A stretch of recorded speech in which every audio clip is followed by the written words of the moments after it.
Hello dear students. Societal impact chapter में से हमारा टॉपिक चल रहा था साइबर क्राइम, जिसमें फिशिंग के बारे में हम पिछले वीडियो में पढ़ चुके हैं। आज का हमारा नेक्स्ट टॉपिक है हैकिंग। हैकिंग क्या होती है? जैसे कि अगर कोई आपके फ़ोन या लैपटॉप में अनऑथराइज एक्सेस कर रहा है या उसका अनऑथराइज रूप से यूज कर रहा है तो उसे हम हैकिंग कहेंगे। तो hacking is the process of gaining unauthorised access to a computing device or a group of computer system. Hacking computing device या कंप्यूटर सिस्टम से अनऑथराइज एक्सेस को हम हैकिंग कहते हैं। This is done through cracking of password. तो hacking कब संभव है? जब किसी सिस्टम के पासवर्ड को क्रैक कर दिया जाए, किसी सिस्टम के पासवर्ड को चुरा लिया जाए या तोड़ लिया जाए।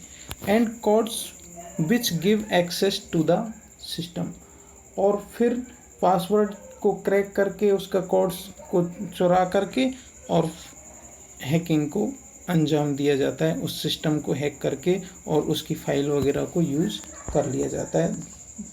तो the difference between a hacker and A cracker. Hacker और क्रैकर, इनमें माइनर अंतर होता है।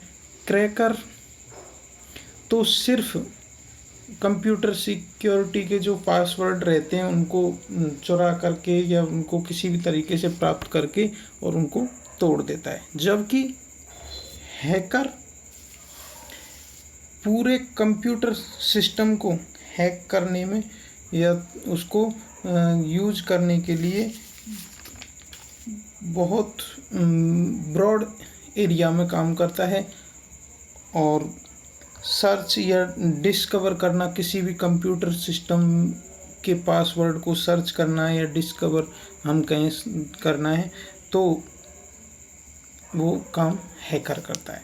तो the difference between a hacker and cracker is that while a cracker breaks the security of computer. तो क्रैकर सिर्फ कंप्यूटर की सिक्योरिटी को क्रैक कर सकता है, जबकि a hacker like to explore computer system and master them. और जो हैकर होता है वो पूरे कंप्यूटर सिस्टम को डिस्कवर करने में, उसका अन्वेषण करने में या सर्च करने में माहिर होता है। Types of hacker. हैकर्स 3 प्रकार के होते हैं, जिनमें black hat hackers, white hat hackers और ग्रे हैट हैकर्स। इस प्रकार हैकर्स 3 टाइप के होते हैं। ब्लैक हैट हैकर्स हैं वो किसी दूसरे से दुर्भावनापूर्ण तरीके से या किसी को नुकसान पहुंचाने के लिए हैकिंग करते हैं, जबकि वाइट हैट हैकर्स किसी सिस्टम में किसी खराबी को या कोई फाइल डैमेज हो गई है, किसी भी प्रकार उसको एक्सेस करने के लिए, प्राप्त करने के लिए यूज ली जाती है। उस हैकिंग करने वाले को, या कहें हम कि नैतिक हैकिंग करने वाले को, एथिकल हैकिंग करने वाले को वाइट हैट हैकर्स के नाम से जानते हैं। और जो दोनों पर्पज से, ऑफेंसिव और डिफेंसिवली की पर्पज से की जाती है, उसे ग्रे हैट हैकर्स के नाम से जानते हैं। तो इस प्रकार सबसे पहला जो टाइप है हैकर्स का वो है ब्लैक हैट हैकर्स और crackers. Are individual with extraordinary computing skills resorting to malicious destructive activity. कि जो ब्लैक हैट हैकर्स होते हैं वो बहुत एक्स्ट्रा ऑर्डिनरी रहते हैं कंप्यूटर स्किल्स में और रिसोर्टिंग मेलिशियस डिस्ट्रक्टिव एक्टिविटीज़, यानी दुर्भावनापूर्ण और हानिकारक गतिविधियों को अंजाम देने में ये बहुत माहिर रहते हैं। Black hat hackers use their knowledge and skills for their on personal gain, probably by hurting others. तो जो ब्लैक हैट हैकर्स रहते हैं वो अपनी नॉलेज का इस्तेमाल दूसरे लोगों को हर्ट करने में इस्तेमाल करते हैं, दूसरे लोगों को परेशान करने में इस्तेमाल करते हैं। और जो वाइट हैट हैकर्स है वो individuals who use their hacking skills for defensive. तो ब्लैक हैट हैकर्स ऑफेंसिव के लिए यूज करते हैं और वाइट हैट हैकर्स अपनी हैकिंग का इस्तेमाल डिफेंस के लिए इस्तेमाल करते हैं।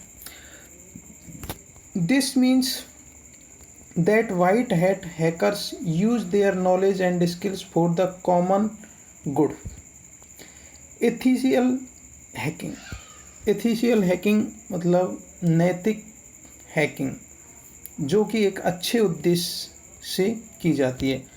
Also known as penetration testing or white hat hacking, involve the same tools, tricks and techniques that hacker use, but with one major difference: ethical hacking is legal। तो जो वाइट हैट हैकर्स हैं वो नैतिक hacking करते हैं और जो कि लीगल है और डिफेंस के लिए की जाती है, जबकि ब्लैक हैट हैकर्स है वो ऑफेंस के लिए अपनी हैकिंग का इस्तेमाल करते हैं। थर्ड है ग्रे हैट हैकर्स, जिसमें दोनों आ जाते हैं। Are individuals who work both offensively and defensively at different times. Their behaviour can not be predicted. उनके बारे में पहले से कुछ कहा नहीं जा सकता, भविष्यवाणी नहीं की जा सकती। Sometimes they use their skills for the common good, while at other times they use them for personal gain. तो जो ग्रे हैट हैकर्स हैं वो ऑफेंसिवली और डिफेंसिवली दोनों तरीके की हैकिंग करते हैं। उनके बारे में पहले से कुछ कहा नहीं जा सकता और कुछ समय के लिए वो कभी कभी अच्छे पर्पज से भी हैकिंग करते हैं और कभी कभी ऑफेंस के लिए भी हैकिंग करते हैं। तो हाउ टू प्रिवेंट हैकिंग, अब हैकिंग को किस तरीके से रोका जा सकता है। इसके लिए download software from authorised website only, कि हम किसी भी सॉफ्टवेयर को डाउनलोड करें तो ऑथराइज्ड जो वेबसाइट है, ऑथेंटिक वेबसाइट है, उससे हम डाउनलोड करें। Scan all type of hard drives before running, जैसे हमारी पेन ड्राइव है या फिर डी ड्राइव जो भी है अपनी सेकेंडरी स्टोरेज डिवाइस, उनको यूज करने से पहले हम उनको अच्छे से स्कैन कर लें। कीप स्ट्रॉन्ग पासवर्ड, और मेल हो या हमारा जो भी वेबसाइट पे हम विजिट करें, जो भी हमारा आईडी या पासवर्ड जो भी बनाए तो वो एक स्ट्रॉन्ग बनाए, जिसमें capital letter, small letter, special character letter, digit वगैरह का इस्तेमाल कर सकते हैं। तो एक स्ट्रॉन्ग पासवर्ड का इस्तेमाल किया जाए। स्कैन अपनी जो हार्ड ड्राइव्स होती हैं उनको स्कैन करें और ऑथेंटिक वेबसाइट पर ही विजिट करें। और नेवर स्टोर और शेयर लॉगिन इन्फॉर्मेशन, और लॉगिन इन्फॉर्मेशन को किसी के साथ शेयर ना करें। Do not click and open random email attachment, जो ईमेल के साथ में कोई भी अटैचमेंट है तो उसको यूं ही क्लिक ना करें जब तक हम श्योर नहीं हो जाएं कि ये किसी ने हमको ऑथेंटिक, जिसको हम जानते हैं, उसने हमें भेजी है। इस प्रकार इन सावधानियों को बरतते हुए हम हैकिंग से बच सकते हैं।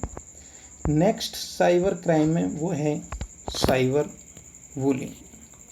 Cyber bullying is the attack upon an individual or group through the use of electronic means such as instant messaging, social media, email and other forms। कि जो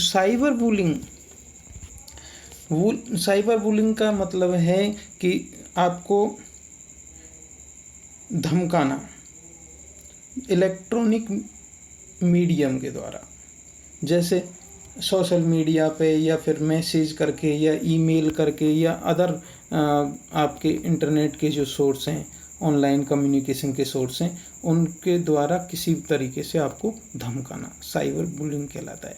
तो cyber bullying is the attack upon an individual, ये एक तरीके से individual or group पर attack होता है इलेक्ट्रॉनिक माध्यमों से, जैसा कि मैंने बताया कि मैसेज या फिर मेल या फिर सोशल मीडिया में व्हाट्सएप है, फेसबुक है, ट्विटर है, इन अदर ऑनलाइन कम्युनिकेशन जो आपके ऐप्स हैं उनके द्वारा इंटेंट टू अब्यूज, इंटीमीडिएट और ओवर पावर। इनका इरादा ये होता है कि इन वेबसाइट का प्रयोग करते हुए, सोशल साइट्स का प्रयोग करते हुए आपको गाली देना, इंटीमीडिएट यानी भयभीत करना और आपको तरह तरीके से प्रबल तरीके से आपको हैरेसमेंट करना, इन उद्देश्य होता है। Following acts are considered as cyber bullying. Cyber bullying में जो निम्नलिखित पॉइंट्स हैं वो कंसीडर किए जा सकते हैं कि हम साइबर बुलिंग किसको कहें। तो फर्स्ट है posting any kind of humiliating content about the victim. Humiliating यानी अपमानजनक, यदि सोशल साइटों पे या फेसबुक, ट्विटर या मेल पे कहीं भी कोई यदि ह्यूमिलेटिंग यानी अपमानजनक कंटेंट का इस्तेमाल करता है, पोस्ट करता है, तो वो इसकी श्रेणी में आता है, साइबर बुलिंग कहते हैं। ऐसे ही हैकिंग द विक्टिम्स अकाउंट, यदि कोई विक्टिम कहते हैं जो शिकार बन जाए, यानी जो कंप्यूटर नेटवर्क का इस्तेमाल कर रहा है उसका सिस्टम हैक कर लिया जाए या जिसके साथ बुलिंग की जाए तो उसे अपन विक्टिम कहते हैं। तो हैकिंग द विक्टिम्स अकाउंट, तो विक्टिम के अकाउंट को हैक कर लिया जाए तो वो भी साइबर बुलिंग की श्रेणी में आएगा। सेंडिंग और पोस्टिंग वल्गर मैसेज ऑनलाइन, किसी को वल्गर जो मैसेज है वो भेजना और पोस्ट करना, ये भी साइबर बुलिंग की श्रेणी में आएगा। वल्गर का मतलब है अशिष्ट, जो कि भद्दे या अपमानजनक उसके बारे में जो पोस्ट की जाती है वो भी इस श्रेणी में आता है। Threatening to commit acts of violence, और जो हिंसा के लिए जो धमकाने वाला कमिट है, कार्य है, वो भी साइबर बुलिंग में आएगा। Stalking by means of call, message, ETC, और किसी का पीछा करना। स्टॉकिंग का अर्थ होता है किसी का पीछा करना, जैसे किसी को लगातार कॉल कर रहे हैं या लगातार मैसेज कर रहे हैं, अनवांटेड मैसेज कर रहे हैं, अनवांटेड कॉल्स कर रहे हैं, तो वो भी साइबर बुलिंग की श्रेणी में आएगा। थ्रेट्स ऑफ चाइल्ड पोर्नोग्राफी, और जो छोटे छोटे बच्चे होते हैं उनके साथ में अशिष्टता करना, उनकी ब्लू फिल्म्स वगैरह तैयार करना या कुछ करना, उनको डराना, धमकाना, ये भी साइबर बुलिंग में आता है। Cyber bullying differs from in person bullying, तो साइबर बुलिंग पर्सनल बुलिंग से किस प्रकार डिफरेंट। तो फर्स्ट है मोर डिफ़िकल्ट टू रिकॉग्नाइज, जैसे पर्सनल बुलिंग होती है, आप एक दूसरे से आमने सामने में जो गाली गलौच या उसको अपमान करना या नीचा दिखाना होता है, तो उसमें और साइबर बुलिंग में क्या अंतर होता है। तो सबसे पहला जो मेन डिफरेंस है वो है मोर डिफ़िकल्ट टू रिकॉग्नाइज, कि साइबर बुलिंग को पहचान पाना बहुत कठिन होता है। Bullying conduct by text or online medium can more easily go unnoticed। कि जो साइबर बुलिंग है वो टेक्स्ट या ऑनलाइन मीडियम से होती है जिसे इजीली नोटिस नहीं किया जा सकता। और मोर रिलेटलेस यानी ये दयाहीन भी होती है। Cyber bullying does not end at school and can reach the child's home.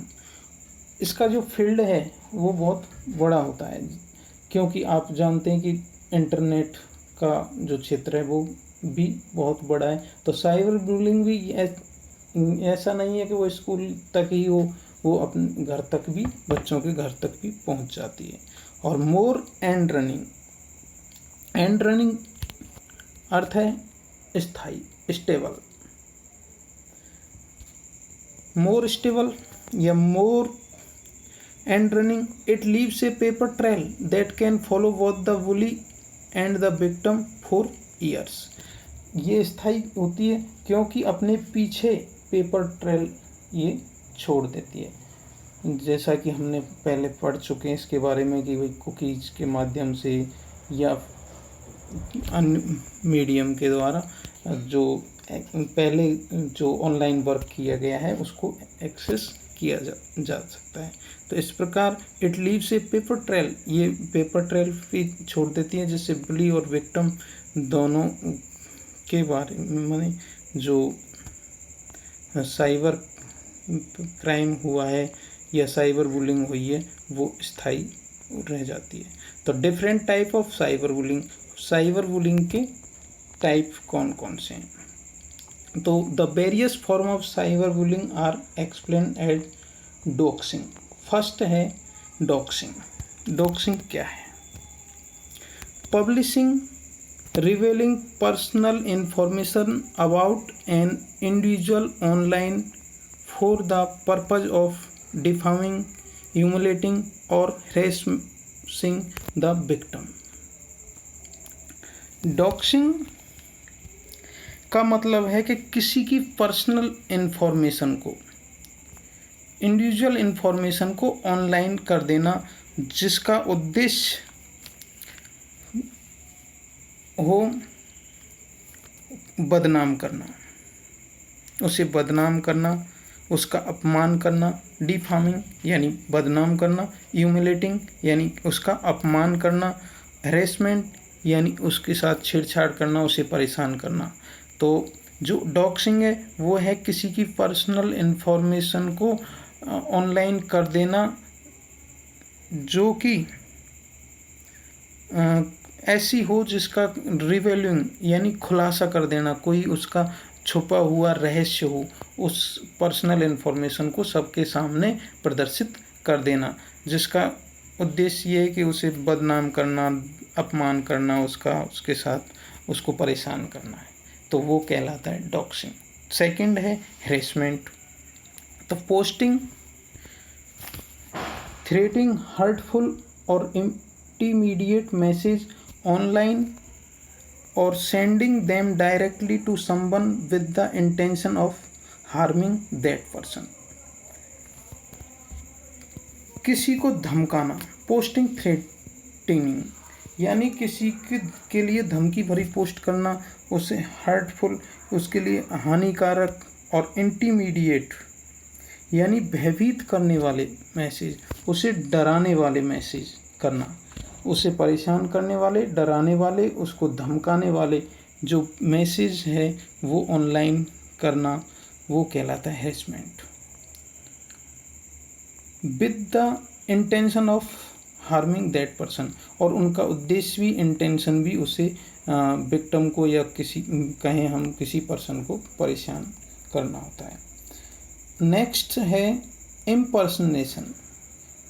Creating account or gaining access to a personal real social media accounts and posting things to damage the victim's reputation। impersonation यानी कि base बदलने का कार्य, जैसे कि किसी का system hack कर लिया और फिर उस पर उसको उसकी रेपुटेशन को गिराने वाली पोस्ट है उस पर कर दें, कमेंट कर दें। तो क्रिएटिंग फेक अकाउंट, कोई फेक अकाउंट किसी के नाम से बना लिया और उससे गेनिंग एक्सेस उससे पर्सनल इन्फॉर्मेशन को एक्सेस कर लिया और सोशल मीडिया अकाउंट पर ऐसी पोस्ट उसके आईडी से कर दी जो कि विक्टिम की रेपुटेशन को डैमेज कर दी, तो वो कहलाएगा इम्पर्सनेशन। और साइबर स्टॉकिंग, साइबर स्टॉकिंग यानी कि नेटवर्क पर किसी का पीछा करना। तो tracking and monitoring a person's online activity and using the internet stalk और हैरेस एन इंडिविजुअल। तो किसी सोशल मीडिया पर या कहीं ऑनलाइन एक्टिविटीज़ में किसी का पीछा करना और उसे परेशान करना, ये कहलाएगा साइबर स्टॉकिंग। तो how to prevent cyber bullying, cyber bullying को हम किस तरीके से रोक सकते हैं। तो the victim of cyber bullying are usually young children's.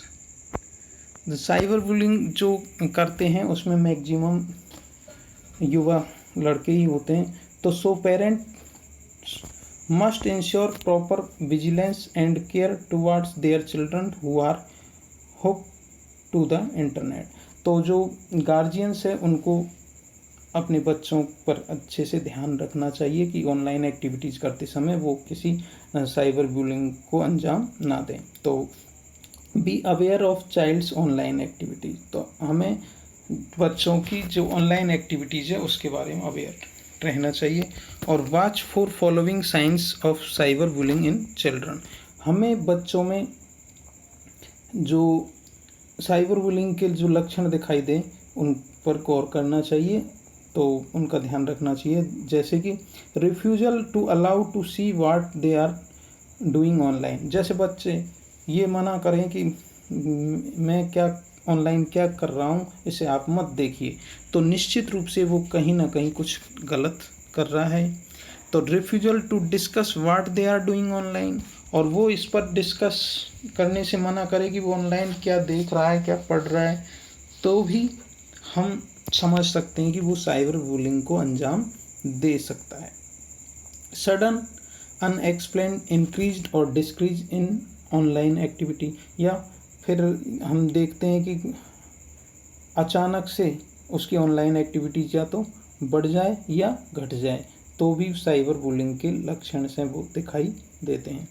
तो डीएक्टिवेटिंग सोशल मीडिया अकाउंट, यदि सोशल मीडिया अकाउंट से डीएक्टिवेट होता है तो भी उसके बारे में पता करना चाहिए कि वो भी साइबर बुलिंग की वजह से ऐसा कर सकता है। इमोशनल रेस्पॉन्सेज जैसे इंक्लूड सैडनेस, एंगर, हैप्पीनेस, इनका भी ध्यान रखना चाहिए। Link to their device usage, adult should also teach children to recognise and aware of the sign of cyber bullying themselves. तो एडल्ट्स को बच्चों के बारे में अवेयर रहना चाहिए और उनके साइबर बुलिंग के जो उपरोक्त लक्षण बताए उन पर ध्यान रखना चाहिए। नेक्स्ट हमारा टॉपिक है cyber and information technology act 2000। तो हम कह सकते हैं कि जब साइबर क्राइम हो रहे हैं तो निश्चित रूप से उनको रोकने के लिए हमें साइबर लॉ की भी ज़रूरत पड़ेगी। तो साइबर लॉ का मतलब है बेसिकली हम देखें तो साइबर क्राइम के लिए हमें अन्य लॉ जो बने हुए हैं उससे अलग साइबर लॉ चाहिए। तो साइबर लॉ का एरिया बहुत बड़ा है। साइबर लॉ आपको freedom of expressions, use of internet access, online privacy आदि अवेलेबल करवाता है। और यदि आप साइबर क्राइम का शिकार हो तो साइबर लॉ के थ्रू आपको जस्टिस भी मिल सकता है और न्याय भी मिल सकता है। तो इसलिए साइबर क्राइम को रोकने के लिए साइबर एक्ट बनाया गया। तो cyber law is part of the legal system that deals with cyber space, यानी नेटवर्क पर या इंटरनेट पर जो कार्य है उसको लीगली रूप से, कानूनी रूप से सही तरीके से चले, इसके लिए साइबर लॉ बनाए गए। Internet and legal issues, it covers a broad area. इसका एरिया बहुत विस्तृत है, क्योंकि जिस प्रकार इंटरनेट का एरिया विस्तृत है तो साइबर लॉ का भी एरिया विस्तृत है। लाइक फ्रीडम ऑफ एक्सप्रेशंस, ये आपको फ्रीडम ऑफ एक्सप्रेशंस देता है, अभिव्यक्ति की आज़ादी। एक्सेस एंड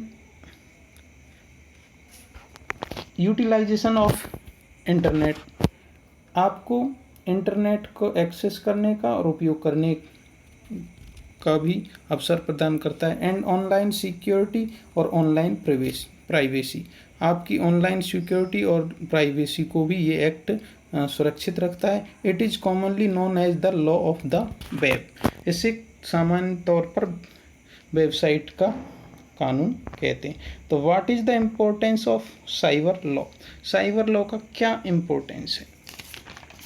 तो cyber law plays a very important role in this new approach to technology. It is important as it concerned with almost all aspects of activities and transactions that take place either on the internet or other communication devices।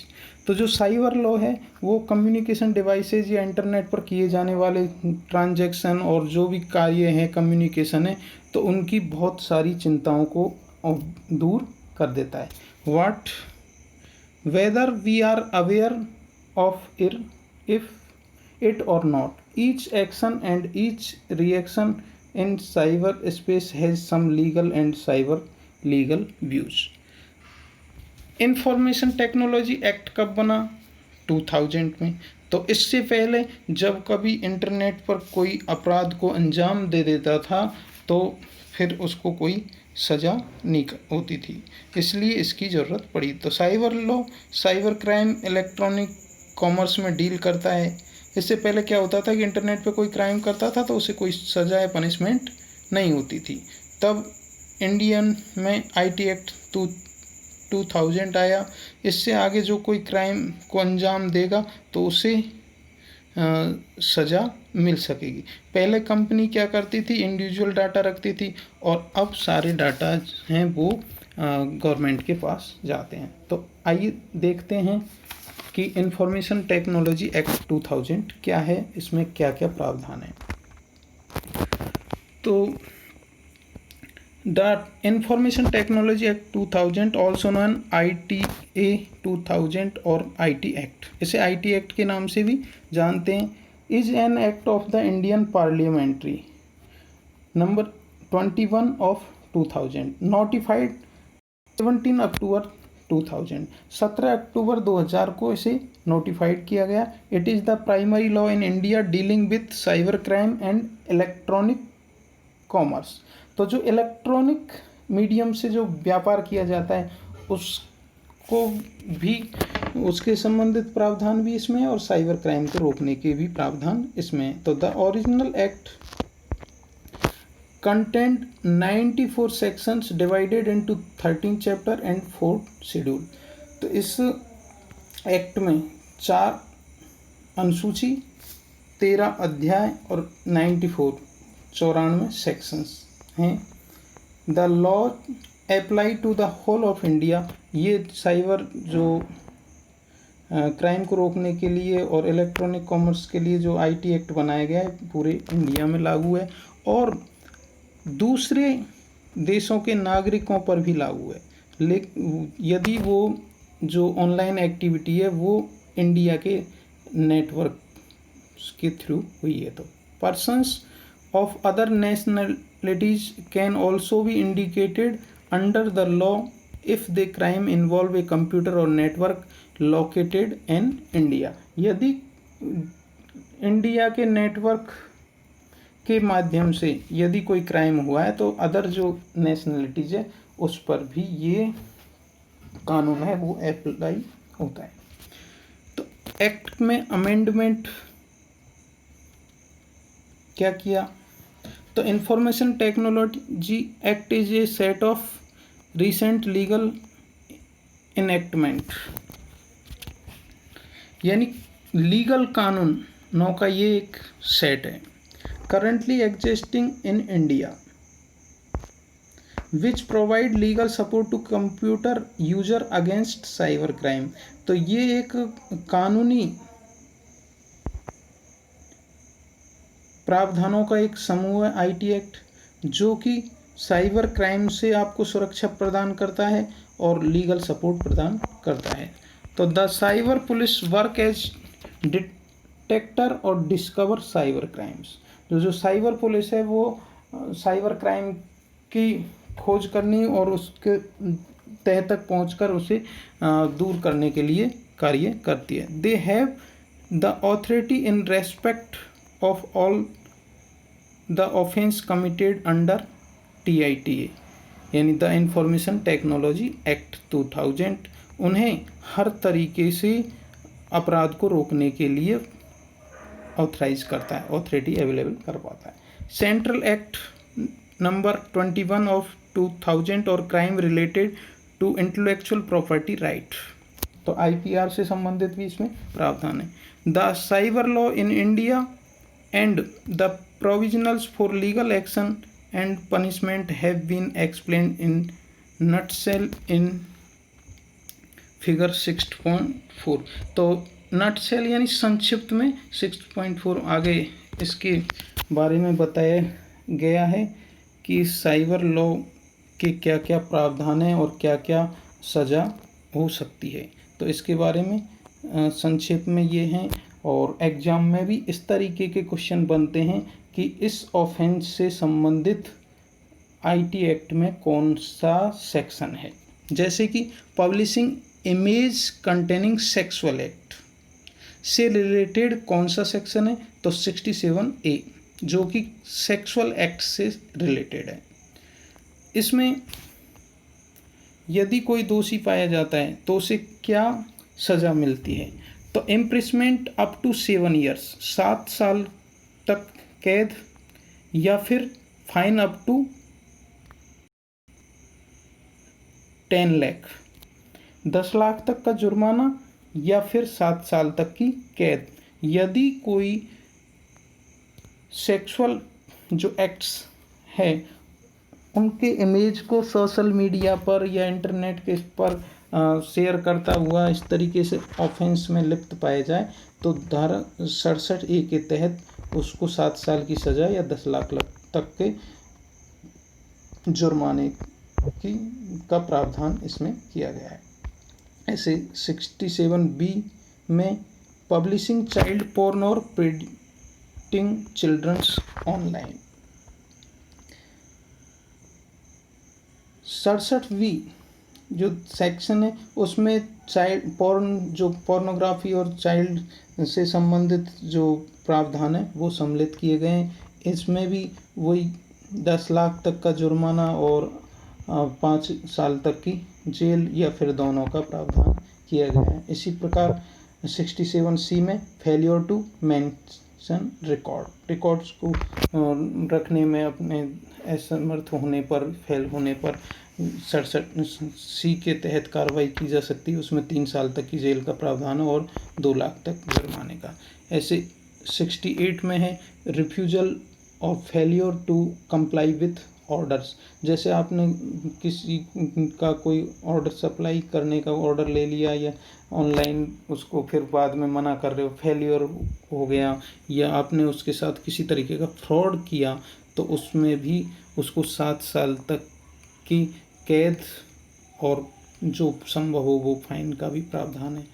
Next है 69, जिसमें आपके failure और refusal to decrypt data, यानी जो आपके coding की होती है, जिसको बी कोड कह सकते हैं हम, उससे संबंधित 69 में प्रावधान किए गए हैं कि उसको डिकोड कर दे कोई, या उस फेलियर हो जाए उसको डिक्रिप्ट करने में, तो भी उसके खिलाफ कार्रवाई की जा सकती है। इसी प्रकार आपकी धारा 70 है, वो securing access to attempting to secure access to protect protected system को सिक्योर करने के लिए धारा 70 में प्रावधान लागू किए गए हैं। इसका उल्लंघन करने पर भी कैद और 10 साल की कैद या फिर फाइन का भी प्रावधान रखा गया है। और मिस रिप्रेजेंटेशन को धारा 71 में सम्मिलित किया गया है। इसमें 3 साल की कैद और 1 लाख तक का जुर्माना रखने का प्रावधान किया गया है। इस प्रकार आईटी एक्ट 2000 में विभिन्न धाराएं जो कि हम ऊपर पढ़ चुके हैं कि उसमें जो 94 सेक्शन है, 13 चैप्टर है और 4 अनुसूची हैं, तो उसमें इस तरीके से विभिन्न आपके ऑफेंस से संबंधित प्रावधान रखे गए हैं और पेनल्टी का प्रावधान रखा गया है। तो इसके बाद में इसमें 2008 में एक मेजर अमेंडमेंट हुआ, वो है a major amendment was made to the IT act in 2008। तो क्वेश्चन इस प्रकार से भी आ सकता है कि आईटी एक्ट 2000 में कब अमेंडमेंट किया गया? तो 2008। It introduce section 66A which penalised sending of offensive message, कि जो ऑफेंसिव मैसेज करना है, ऑफेंसिव मैसेज को इसमें पेनलाइज किया गया, और जो कि किस सेक्शन में? 66A में। इट ऑल्सो इंट्रोड्यूस सेक्शन 69, इससे 69 में इंट्रोड्यूस किया गया था, which gave authorise the power of interception of monitoring of decryption of any information through any computer resources.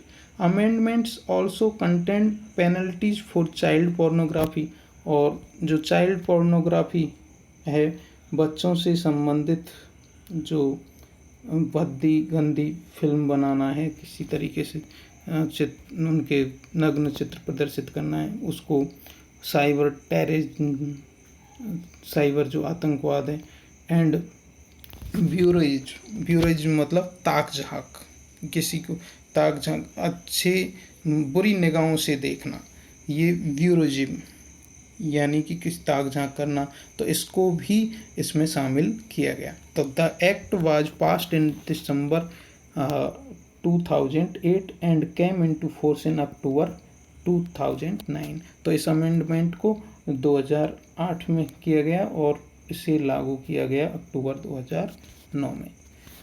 Thank you. आज के लिए इतना ही, नेक्स्ट वीडियो में मिलते हैं।